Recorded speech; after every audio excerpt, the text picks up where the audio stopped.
বাংলাদেশে অনেক জমিদার বাড়ি দেখেছি, কিন্তু সৌন্দর্যের দিক দিয়ে এই জমিদার বাড়িটিকেই আমি এক নম্বরে রাখব। বলছি টাঙ্গাইল জেলায় অবস্থিত মহেরা জমিদার বাড়ির কথা। প্রায় ২০০ বছরেরও পুরনো, অর্থাৎ ১৮৯০ দশকের পূর্বে স্পেনের কর্ডোবা নগরীর আদলে জমিদার বাড়িটি প্রতিষ্ঠিত হয়েছিল। এত বছর আগের জমিদার বাড়িটি এখনও তার সৌন্দর্য এবং আভিজাত্য দিয়ে মানুষের অন্তরে বিশেষ জায়গা করে নিয়েছে। আজকে আপনাদের নিয়ে এই জমিদার বাড়িটি ঘুরে দেখব আর ইতিহাসের সাগরে ডুব দিব। ইতিহাস থেকে জানা যায় ১৮৯০ দশকের পূর্বে জমিদার বাড়িটির গোড়াপত্তন ঘটে। কালীচরণ সাহা ও আনন্দ সাহা নামে দুই ভাই কলকাতায় লবণ ও ডালের ব্যবসা করে প্রচুর টাকা পয়সা রোজগার করে চলে আসেন মহেরা গ্রামে। মহেরা গ্রামে তারা ১১৭৪ জমির উপর তৎকালীন স্পেনের কর্ডোবা নগরীর আদলে এই সুবিশাল বাড়িটি নির্মাণ করেন। বাড়ি নির্মাণ করার পর তারা মহেরা গ্রামের গরিব মানুষের কাছে টাকা দাদন খাটাতে থাকেন এবং এলাকার প্রভূত উন্নতি করেন।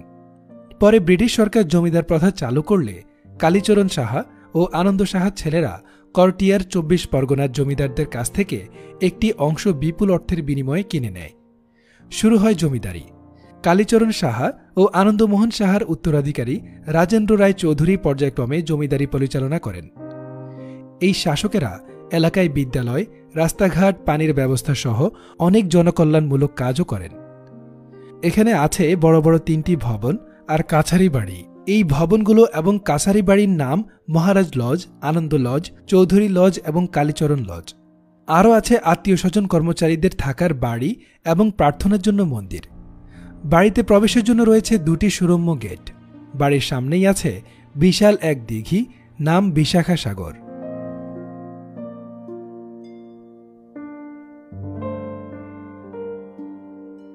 ভবনগুলোর পেছনে আছে পশরা পুকুর এবং রানী পুকুর নামে ২টি পুকুর। ভবনগুলোর সামনে সুন্দর ফুলের বাগান।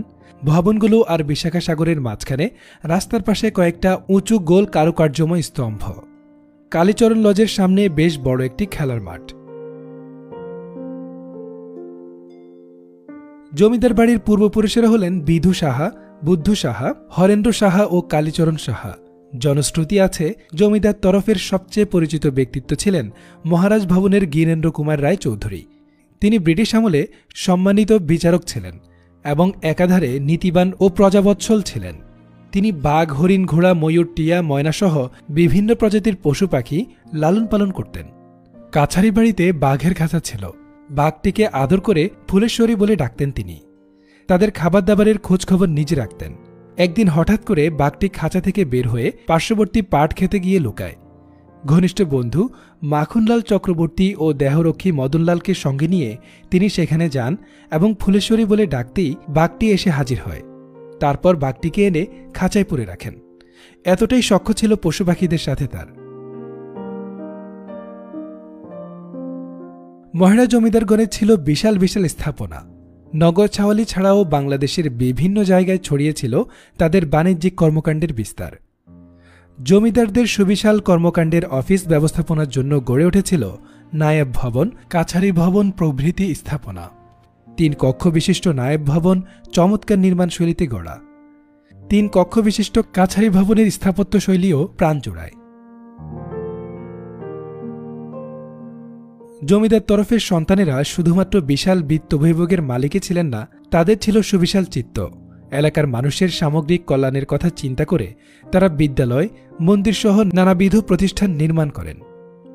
১৮৯০ সালে মহেরা আনন্দ উচ্চ বিদ্যালয়টি জমিদার বাড়ির আনন্দ কুমার রায় চৌধুরীর নামে প্রতিষ্ঠিত হয়।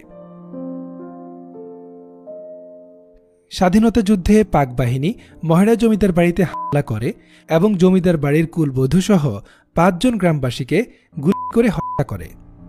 পরবর্তীতে তারা লৌহজং নদীর নৌপথে এই দেশ ত্যাগ করেন। এখানেই তখন মুক্তিবাহিনীর ক্যাম্প স্থাপন করা হয়েছিল।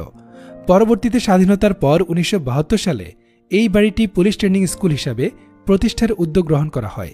এরপর ১৯৯০ সালে পুলিশ ট্রেনিং স্কুলকে পুলিশ ট্রেনিং সেন্টারে উন্নীত করা হয়।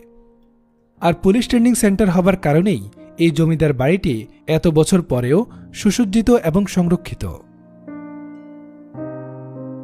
সুপ্রিয় দর্শক, এ ছিল মহেরা জমিদার বাড়ির সংক্ষিপ্ত ইতিহাস। কেমন লাগলো ভিডিওটি অবশ্যই আমাদের জানাতে ভুলবেন না।